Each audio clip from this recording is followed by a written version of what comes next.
Ahora sí.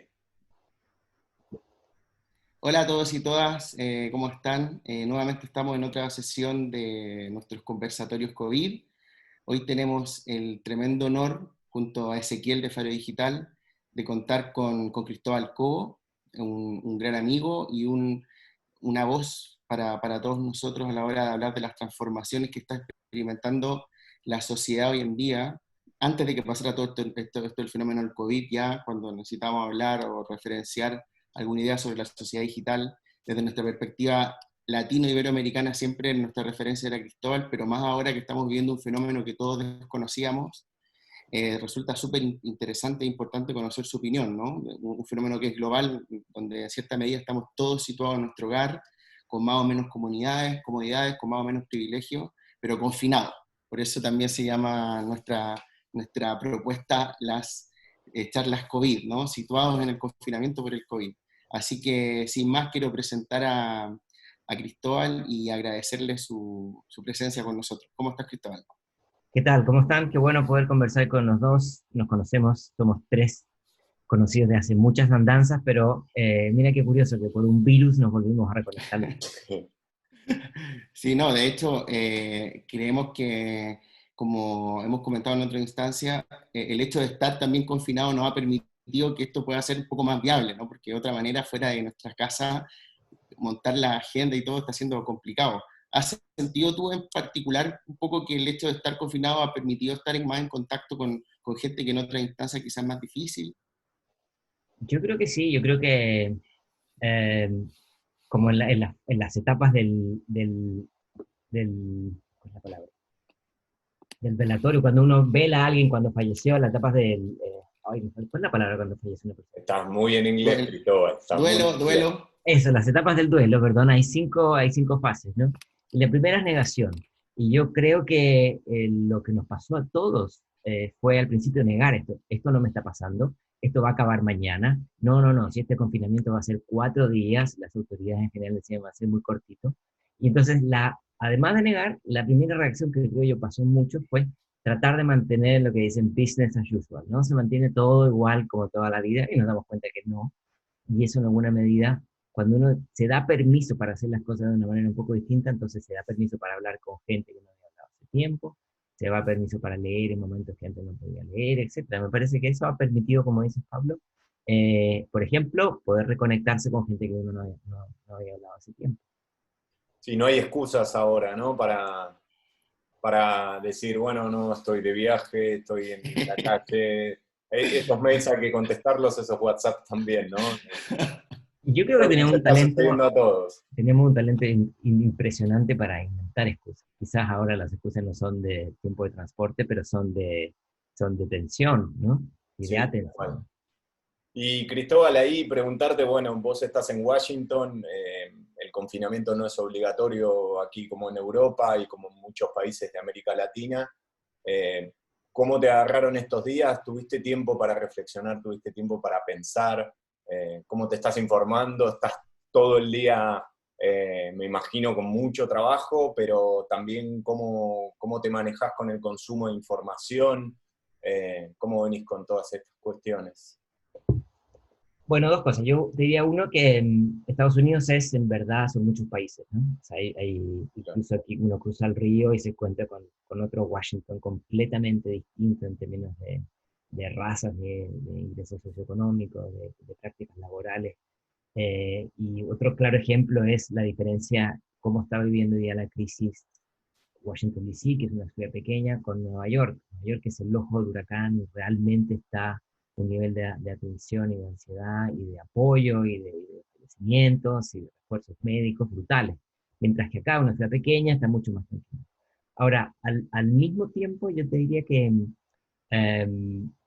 este es un país que mediáticamente se mira mucho el ombligo, ¿no? Mira muy poco las noticias de afuera y casi que las noticias internacionales son lo que dicen otros sobre la Casa Blanca, no necesariamente la realidad de otros. Y entonces, ahí ha habido una sola voz que ha dictado toda la discusión, con todas las particularidades que sabemos, pero además yo diría que hay un tono muy tanático en la discusión.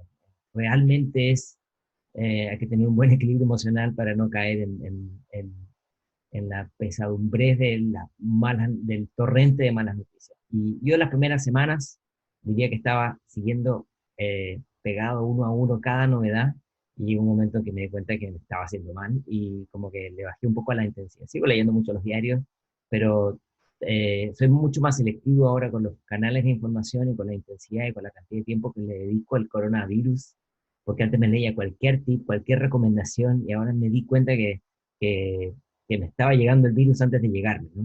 Entonces apliqué un poco de dieta cognitiva, como dice nuestro amigo Alejandro, y ahora ya soy súper selectivo con las redes sociales. Claro. Ahí me surge una primera pregunta que quería hacerte desde que confirmamos que íbamos a conversar contigo, que es sobre algo que no sale tanto en las noticias, ¿no? Que es la brecha social y cómo impacta en el confinamiento, ¿no? Hemos conversado en otras charlas sobre el privilegio de poder hacer la cuarentena, ¿no? Ante las distintas realidades de personas que tienen que seguir trabajando, que tienen que seguir ganándose la vida.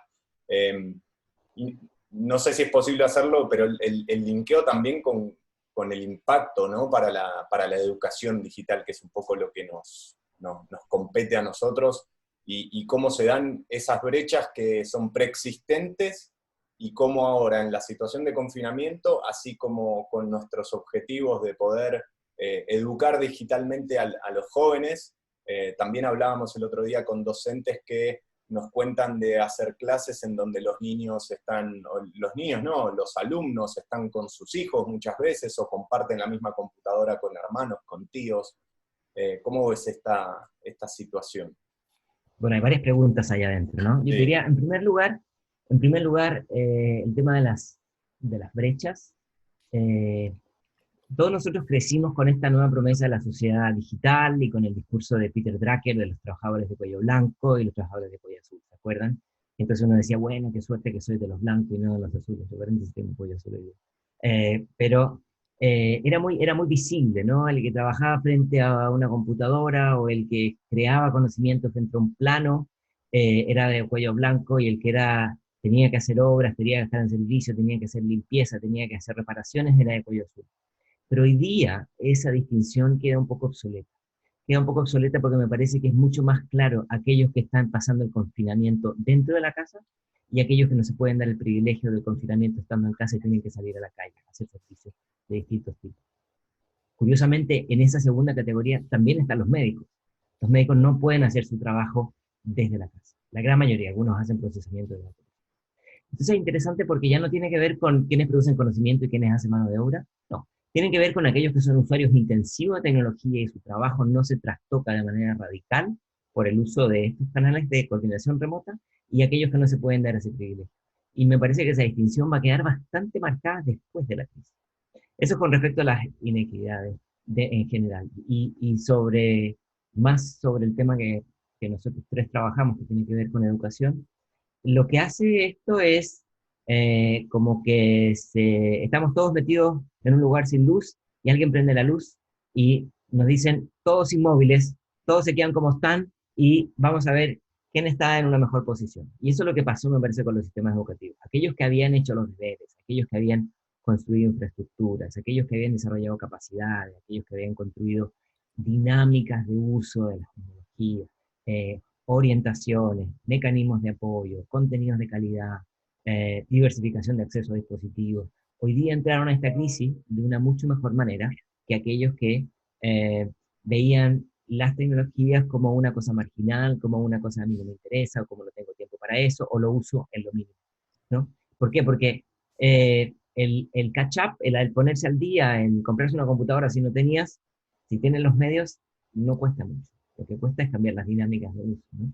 Eh, y ahora, sumado al tema, más allá del tema tecnológico, lo que vemos es, evidentemente, las crisis, creo, tienden a ampliar las inequidades de distintos tipos. Los que tienen acceso a una medicina, los que tienen acceso a un refugio, y en este caso, los que tienen acceso a un montón de condiciones que son necesarias para la educación. Eh, Como sabemos, esas condiciones no se agotan ni en la conectividad, ni en el dispositivo, ni en una clase remota, sino que es un conjunto de otras cosas, pero bueno, ya iremos sobre eso más detalle. Hubo perdón por la autorreferencia a la gente que nos ven, pero un artículo que trabajamos juntos con Cristóbal el año pasado que tenía que ver esta noción de herencia analógica, ¿no? ¿Te acuerdas? Que un poco muchas instituciones arrastraban, y es curioso porque siempre se daba en el marco del debate entre la educación, por ejemplo, en el contexto de la educación online, a distancia con la educación presencial, ¿no? Ujú.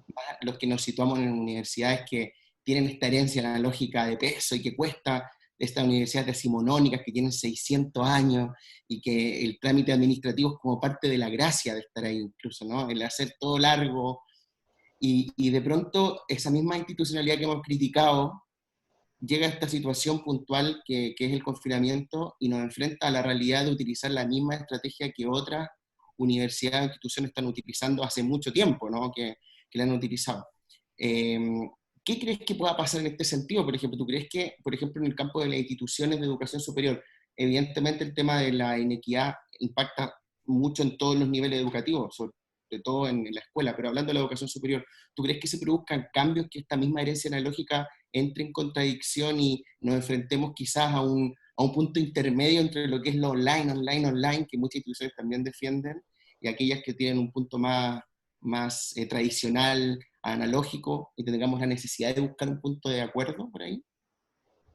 Bueno, la idea de la herencia analógica, aquellos que tuvieron la suerte de no leer nuestro artículo, básicamente decía que nosotros repetimos o replicamos en contextos digitales prácticas que son propias del mundo offline, como por ejemplo la generación de escasez artificial, ¿no? Yo puedo producir un paper y hacerlo público y disponible a todo el mundo, o lo puedo dejar detrás de una pared, un muro de pago, y entonces yo no puedo acceder a él. Es una escasez digital, ¿no? Artificial.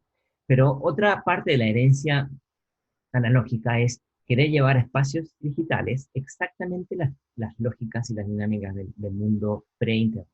Y entonces, un ejemplo muy natural que vemos en docentes y en profesores universitarios de todas partes del mundo es, ¿qué es lo mejor que puedo hacer por mis alumnos? Darles contenidos para que aprendan. Entonces, y hay una avalancha de PDF que están en los inbox de los correos electrónicos. Creo que que lo ponía en un dibujito el otro día. Sí, un GIF de los Simpsons que como siempre anticipan todo, ¿no? Y yo te diría que lo vemos a otros niveles también. Los tomadores de decisión política y los ministerios de educación ponen un gran esfuerzo en poner repositorios en línea, en poner canales de contenidos educativos, que está bien.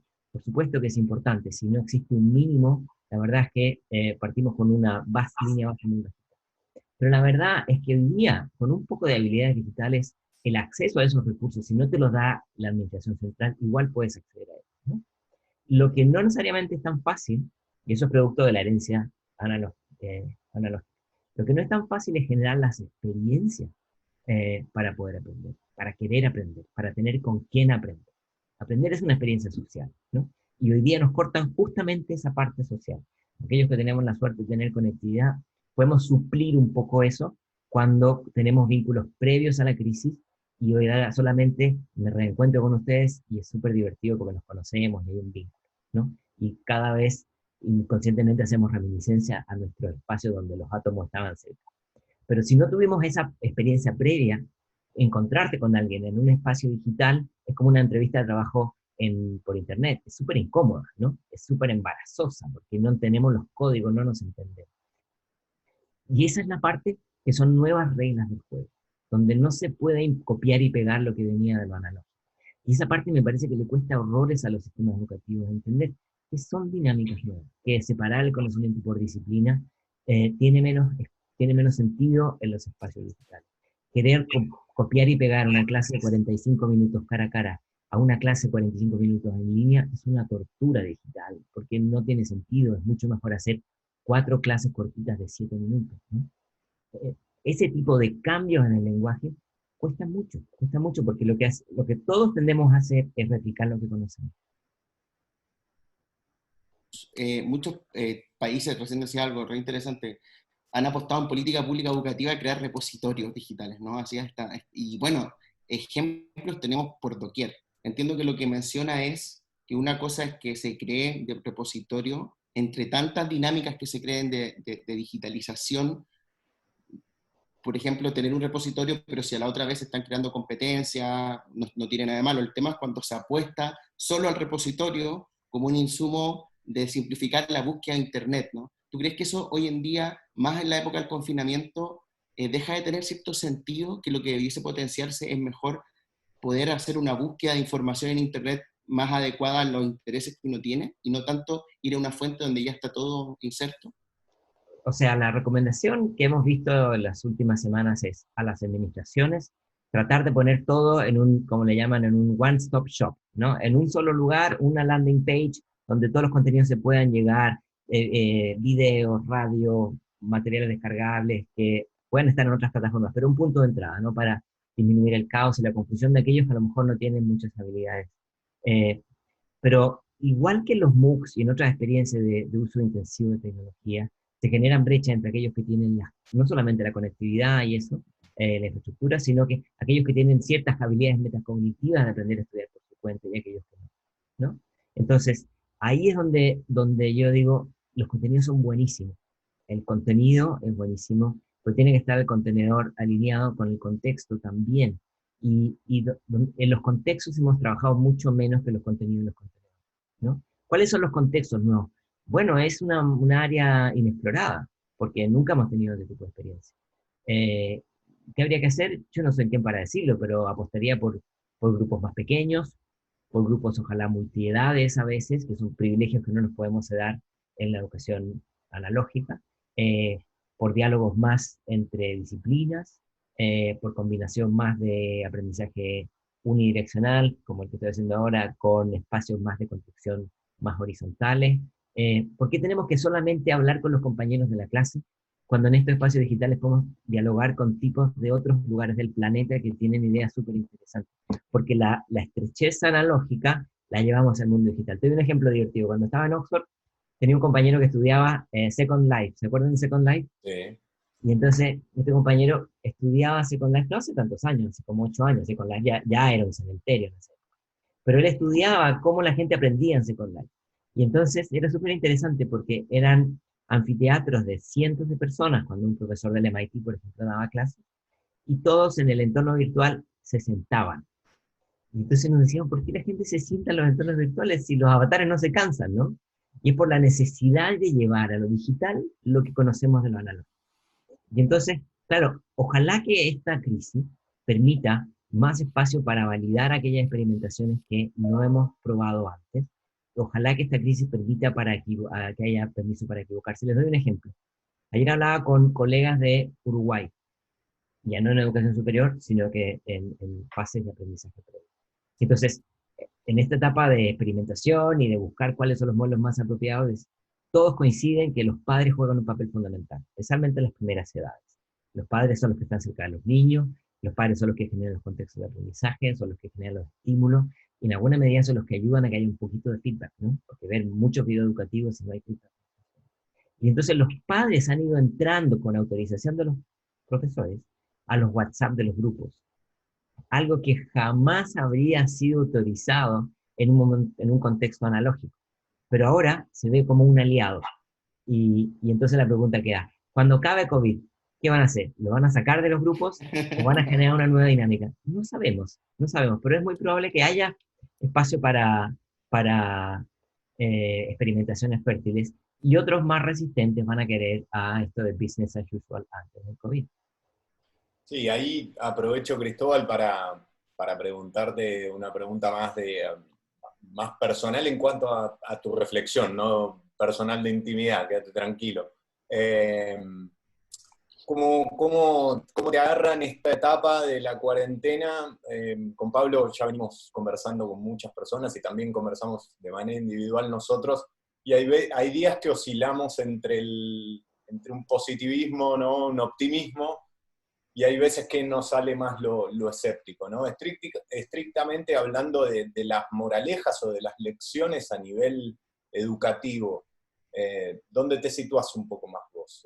¿Crees que cuando todo vuelva a la normalidad, entre comillas, volveremos a esa normalidad que quizás hizo que lleguemos hasta esta crisis, digamos, o podemos tomar apuntes, aprovechar este tiempo que tuvimos y empezar a incorporar lo que las tecnologías como medios nos posibilitan, pero bueno, ponerle un poco más de lo pedagógico, ¿no? De lo humano, esto que venías hablando.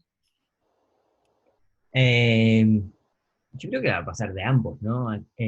Vamos a tener champions ahora que van a florecer y vamos a tener de los otros extremos. Hablando con equipos de la administración del Ministerio de Educación de España, nos contaban que a la hora de necesitar generar contenidos, una de las estrategias que han tomado es pedir a los youtubers, a los docentes youtubers que tienen más de 1 millón de followers, algunos contenidos para incorporar a los planes en las plataformas de contenidos de los ministerios de educación. Algo que en la época tradicional habría sido impensado, ¿no? Impensado. Impensable. Es decir, no es que solamente los tomaron y los copiaron y los pegaron, sino que primero los revisaron, los curaron, los clasificaron según las edades, hubo todo un proceso de análisis de la comunidad docente, no fue así como copio y pego. Pero es súper interesante que estrategias de contenidos informales entraron en los planes, o de apoyo a los planes formales. Pero al mismo tiempo tenemos como el otro lado, ¿no? Tenemos como hoy día evidentemente la balanza se carga a, mira, tecnología cueste lo que cueste, a como dé lugar, ¿no? Es decir, los que no les gusta la tecnología hoy día están en un momento muy incómodo. Y un claro ejemplo me parece que es el de la privacidad. Hoy día, mientras más se puede atrasar las rutas del movimiento de las personas, más posibilidades hay de hacer cuadros predictivos de si estuvieron o no expuestos al virus, ¿no? Entonces, el bien superior, el bien común, de dar elementos para orientar y cuidar a la ciudadanía es a costo de los bienes personales, que en este caso es la privacidad. Y entonces pareciera que en este minuto no hay tiempo para hablar de privacidad. La situación es demasiado grave como para preocuparse de estos temas. Ya hablaremos de eso.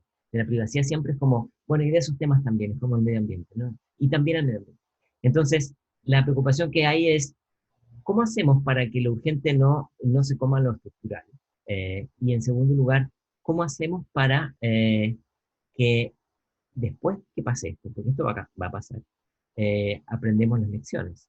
No sabemos si va a haber un COVID 2021, pero todo hace pensar que esta pandemia no se va a ir de un día para otro, sino que va a ser gradual y van a haber ciclos que vaya a volver, ¿no? ¿Cómo hacemos para que la educación apoyada en tecnologías no sea algo marginal, como lo ha sido hasta ahora? Una educación de segunda en muchos casos para aquellos que no se pueden dar el privilegio de acceder a una educación cara a cara. Y construimos espacios de una educación digital que sea igual o más relevante que la otra. No es un tema de cuál está más arriba, pero es un tema de, esta crisis ha puesto en evidencia la poca atención que se le ha dado a estos canales y a estas oportunidades, ¿no? Hoy día estamos en la luna de miel de los proveedores de tecnología. Están todos tocando la puerta, están todos ofreciendo servicios, y la verdad que las administraciones y las universidades y las escuelas se encuentran mal paradas porque tienen pocos elementos para poder jugar. ¿Cuáles son los más adecuados? ¿A qué costo están dejando que estas instituciones entren? Porque la crisis es muy grande, ¿no? Entonces, yo la pregunta que me hago es, ¿cómo hacemos para capitalizar las lecciones y para que cuando esto acabe, no digamos, bueno, volvemos a lo de antes, sino que digamos, no puede ser que nunca más nos vuelva a pasar esto? ¿Cómo hacemos para asegurar que estas cosas no se vuelvan a repetir? Eso es lo que yo quisiera. Sí, y te agrego ahí cómo hacer para que el debate de tecnología educativa siga siendo una cuestión de pedagogías, ¿no? Porque luego de esta cuarentena, de esta cantidad de instrumentos que tenemos, y también reconociéndolo, que las pantallas hoy nos están salvando en el confinamiento, ¿no? Nos permiten entretenernos, informarnos, comunicarnos con nuestros seres queridos. Bueno, cuando vuelva todo vuelta, entre comillísimas, la normalidad, ¿no? ¿Cómo frenar a los tecnutópicos y volver a cargar desde el lado de la pedagogía, ¿no? Para incorporar la tecnología? Eso va a ser un tremendo desafío. Sí, Cristóbal, una cosa solo para puntualizar la pregunta, a la reflexión de Ezequiel, era un comentario que nos hizo Linda Castañeda la semana pasada, que decía que ella siempre se dedicó a la tecnología educativa en su carrera académica, y nunca le había encontrado tanto sentido a lo que era la carrera académica o la experticia en tecnología educativa como ahora. que en realidad se dio cuenta, voilà, esto sí que sirve, esto sí que tiene sentido y es tremendo challenge de cara al futuro, ¿no? Porque si hay algo que va a quedar a partir de ahora, y que conecto con lo que tú también reflexionaste sobre que no era una buena época, me gustó la frase, ¿no? Que no es una buena era para quienes no les gustan las tecnologías, este confinamiento. Realmente me lo imagino. Con Ezequiel tenemos una amiga en común que va a ver a su padre estos días, que tiene 84 años, y su padre no tiene internet, por ejemplo, en su casa. Entonces, y no tiene buena señal, o sea, con el móvil apenas recibe 3 mensajes de WhatsApp al día, no puede ni ver las noticias, y ella lo lleva fatal, ¿no? Entonces, en realidad como ciencia, como campo de estudio, como campo pedagógico, también tú crees que puede representar una oportunidad no solo de reimpulso de la tecnología educativa como tal, que muchos incluso lo han planteado como corriente de pensamiento, sino con la necesidad de resignificarlo y un paso adelante de los futuros desafíos educativos y también sociales, ¿no? En la lógica de que ya no es solo la formación y la educación se hace en la propia institucionalidad física, porque ya hemos visto en esta propia experiencia de confinamiento que se siguen haciendo muchas clases en distintas partes online, ¿no? Yo creo que haciendo un poco de mea culpa y de autocrítica, esto también pone en evidencia, no me voy a ganar muchos amigos por lo que voy a decir, la pobre contribución que hemos hecho quienes trabajamos en tecnología educativa al mundo de la educación y el aprendizaje. Eh, si la verdad es que nuestras contribuciones han sido tan sustantivas, hoy día estaríamos con menos niveles de incertidumbre y ambigüedad. Y la verdad es que hoy día la voz la cantan quienes proveen tecnología y no aquellos que plantean que la tecnología tiene que estar inserta en un contexto mucho más complejo. Tremendo. Obviamente hay siempre casos especiales y hay sobresalientes, pero en general me parece que deja muy, muy al desnudo, uno, nuestro desconocimiento sustantivo, cuando las escuelas o las universidades dicen, bueno, ¿qué hago? Invierto en videoconferencia, invierto en repositorios, invierto en MOOCs. ¿Dónde está la salida? ¿Cuál es el botón que tengo que apretar? Eh, y en alguna medida creo que no estoy tan seguro que esto se va a traducir en un impulso en la medida que esto no se madure el discurso. Es decir, la tecnología no va a servir ni para todos ni en todo momento, eso lo sabemos. Pero también es cierto que el sentido de la tecnología hoy día está en condiciones muy distintas. Si yo tengo la posibilidad de dialogar con alguien que estimula mi aprendizaje, creo que siempre va a ser más potente que ver un buen video. Esa es mi impresión. Eh, yo creo que no hay una mejor app para educar a los niños que un buen diálogo del padre con sus hijos de manera regular, ¿no? A lo mejor soy a la antigua, no tengo idea, pero yo creo que la idea de ver, de hacer un ranking de por cuál es mejor es lo que empobrece la discusión. En ciertos contextos, a ciertas circunstancias, con ciertas motivaciones y habilidades, la tecnología es súper útil y otras que la verdad es que queda debiendo, ¿no?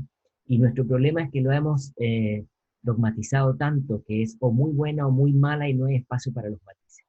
Evidentemente hoy día la tecnología no hay que ir a salir a defenderla porque se vende sola, se defiende sola, ¿no? Pero lo que sí no queda muy claro es en qué medida esta ha sido una solución escalable, es decir, que beneficie a un gran sector de la población. El año pasado ustedes recuerdan que Internet llegó al 50% de la población del planeta, y entonces se generó un gran entusiasmo por eso. Eh, pero hay una mitad del planeta que está viviendo en la oscuridad digital, ¿no? Y usualmente coincide con que son comunidades rurales, coincide con que son mujeres, coincide con que son personas que están en situaciones de mayor fragilidad. Y esas son las más golpeadas hoy día, ¿no?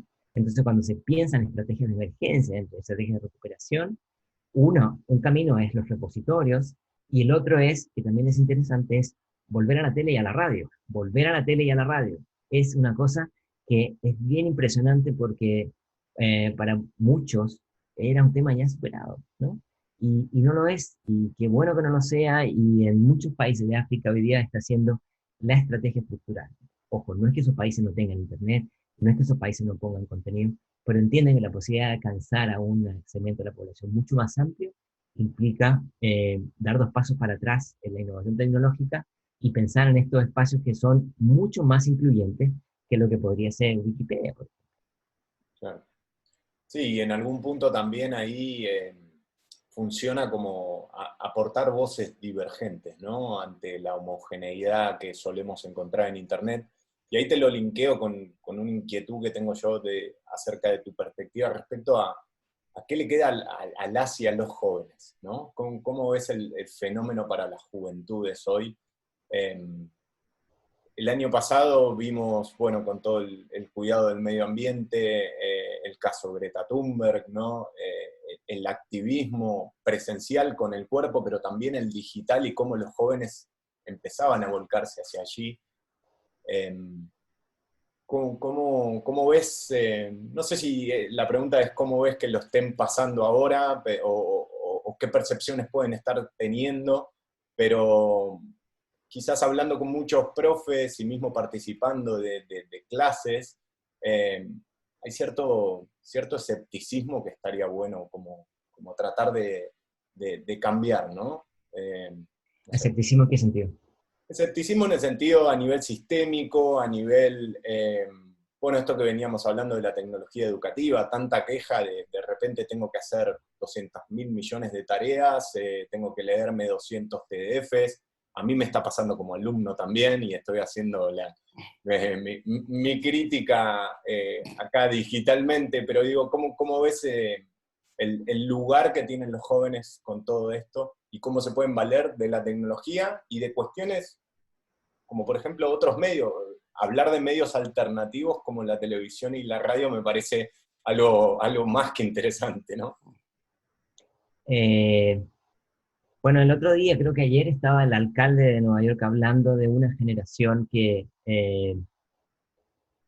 no vivió la Guerra Fría, de una generación que o era muy chica cuando fue la caída de las torres, o no había nacido aún. Es una generación que no entiende este espanto con los nazis, porque es una cosa que está solamente en los libros de historia. Es una generación que a veces ni conoció a sus abuelos que fueron a la Segunda Guerra Mundial, eh, que Vietnam lo vio en las películas nomás. Y entonces, eh, es una generación que vivió en un mundo que, como dice Harari, tuvo mucha más paz que otras épocas de la historia, y entonces es una generación como sin tatuajes. Y el nombre que le daba el Cuomo, creo que es el apellido del Major de Nueva York, es que él decía que es una generación, que puede ser la generación post-COVID, ¿no? Es decir, una generación que esta es la primera situación traumática realmente disruptiva que le toca vivir, en términos como generacional. Evidentemente, cada uno en su contexto tiene experiencias específicas, ¿no? Eh, y yo creo que esa generación, eh, que se le pone un montón de nombres, ¿no? Estamos hablando de una generación un poco mayor que los millennials, porque los millennials son los que venían antes del cambio.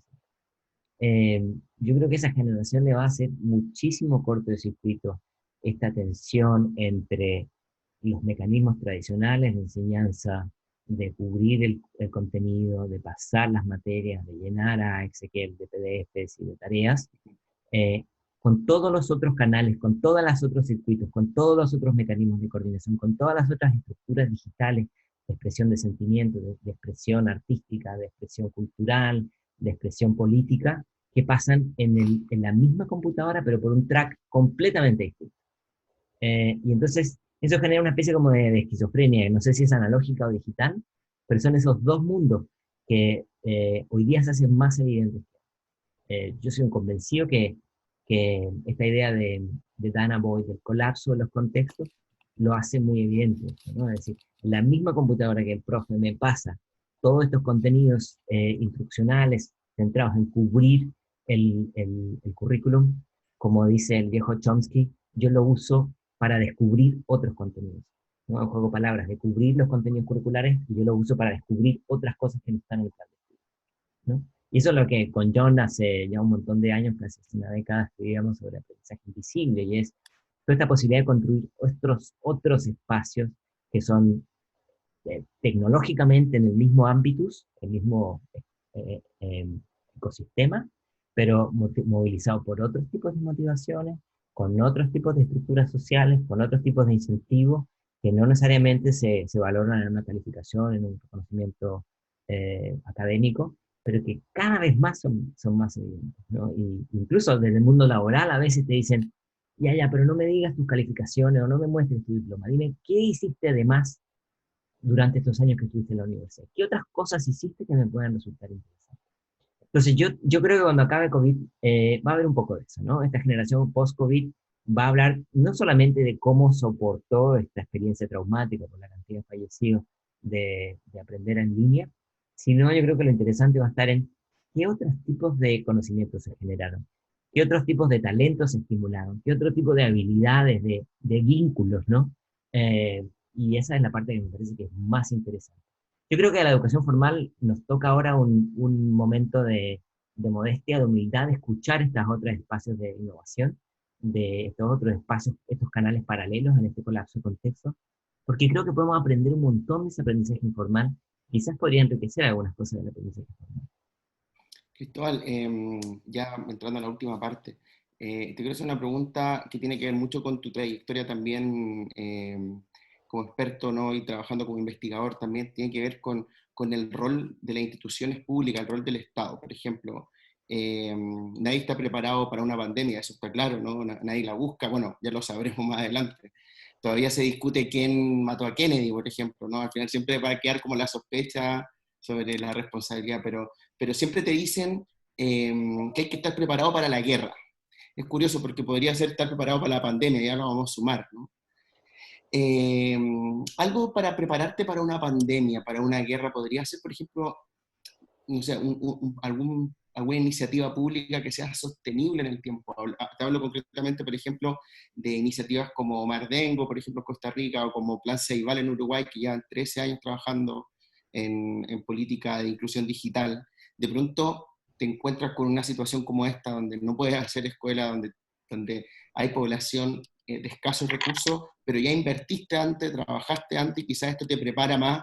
Por ejemplo, yo te digo, nosotros que estamos en España observamos una incertidumbre, ¿no?, respecto a cómo continuar con el proceso, porque incluso hay todavía familias que no disponen de dispositivos o profesores que no disponen de competencia, de todo. Pero de pronto esto podría ser un reflejo de que una solución podría ir en esa línea de sostener y fortificar, por ejemplo, consolidar que cada país tenga políticas públicas de inclusión digital sostenible más allá de las iglesias políticas y tal.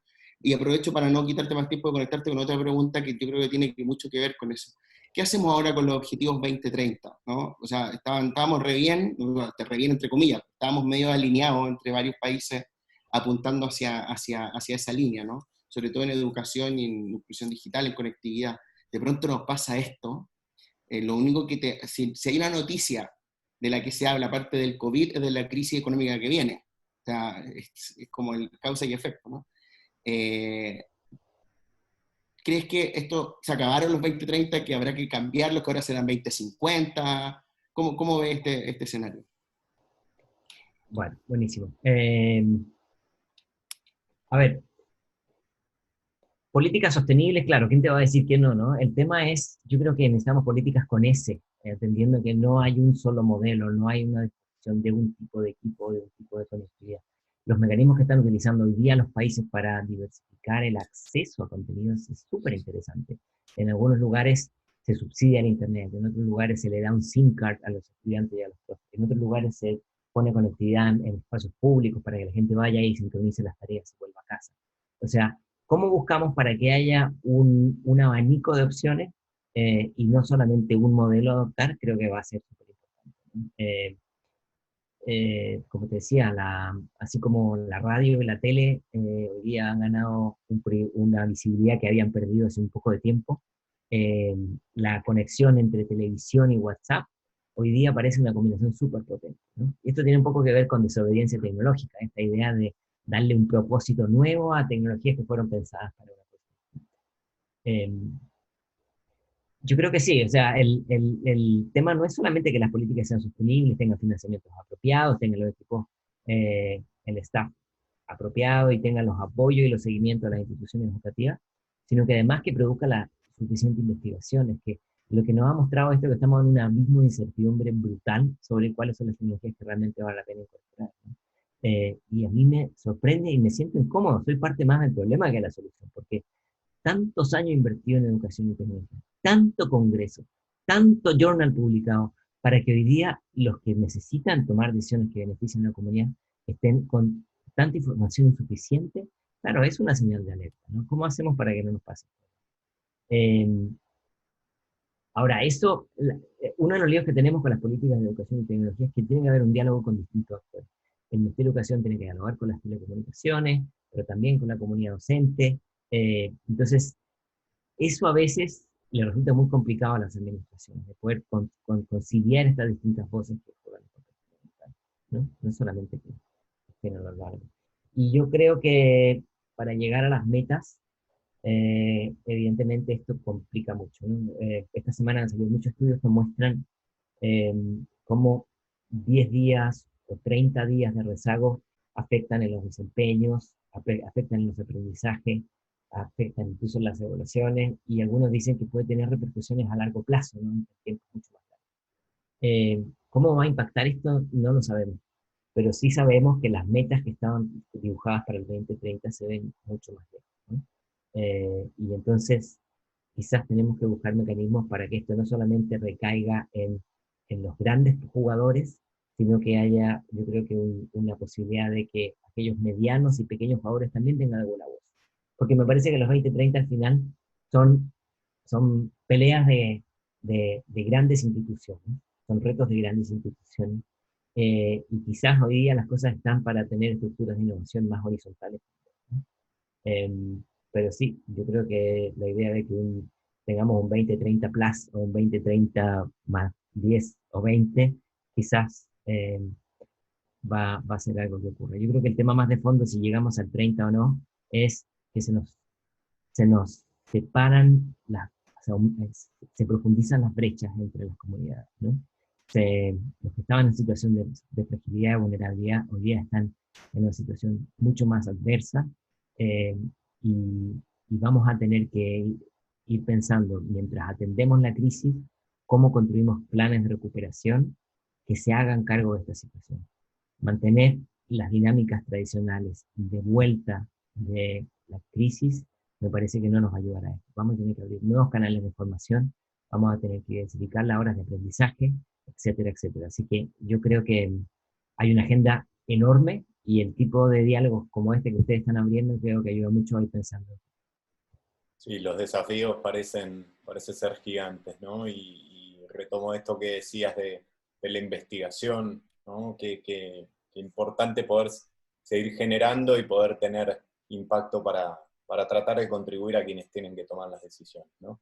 Bueno, Cristóbal, agradecerte muchísimo. Yo estoy viendo un programa argentino que siempre cierran las entrevistas haciendo esta pregunta. ¿Hay alguna pregunta que no te habramos hecho y que quisieses responder? Por supuesto, la pregunta es, si ustedes pudieran elegir, la pregunta es para ustedes, no es para mí, por supuesto. Si Bien, ustedes pudieran elegir un lugar donde pasar esta crisis, ¿cuál sería? yo respondo rápido, aquí donde estoy, en Barcelona. Estoy recién mudado, en un lindo piso, con terraza, cosa que hace que los días de sol, que no abundan en abril aquí en Barcelona, se puedan disfrutar, así que contesto rapidito y al pie, aquí. Vamos a ver Rivera. Yo también debo decir que como la situación ha impactado tanto en España, siendo una sociedad desarrollada, pero con 16, con 15.000 muertos en 3 semanas, todo paralizado, la verdad es que más allá de lo trágico que está haciendo, está haciendo a la vez una experiencia de aprendizaje que ha valido la pena. Esto va a sonar fatal, pero no quiero expresar de esa manera, no es que valga la pena vivirla, pero sí que el estar aquí nos ha permitido resignificar muchas relaciones, reconectarnos, sensibilizarnos con temas, apartar situaciones que teníamos muy presentes, quizás bajar el ritmo. Por ejemplo, con Ezequiel hablábamos recién, seguramente esto lo vi en todas las ciudades, ¿eh? Quizás podríamos hablar más de era que de lugar geográfico, pero bueno, que es el escuchar los pájaros en la mañana, por ejemplo, el ver el río que está totalmente limpio, que no hay casi contaminación, está el aire puro.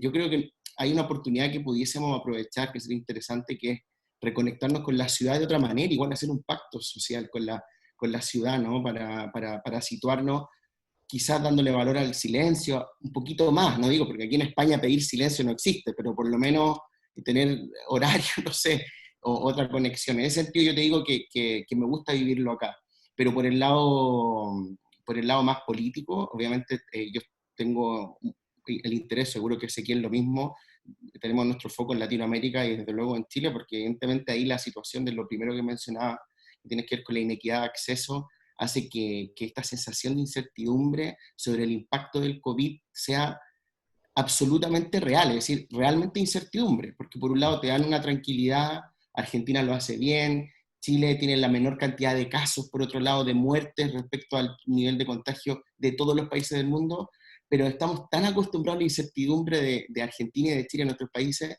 que no podemos más que poner en duda cualquier afirmación que nos venga del sector político que venga, ¿no?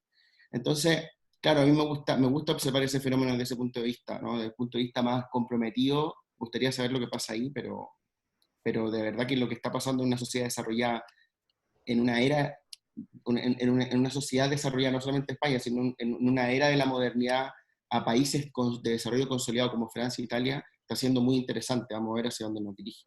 Bueno, y respóndela tú también, ¿no? ¿Dónde?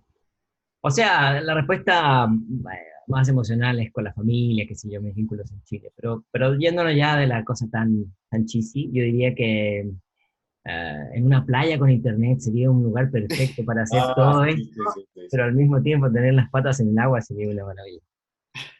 Sí, nos fuimos muy en la profunda nosotros, pero toda la razón. Ahora en este momento, o en una montaña también, ¿no?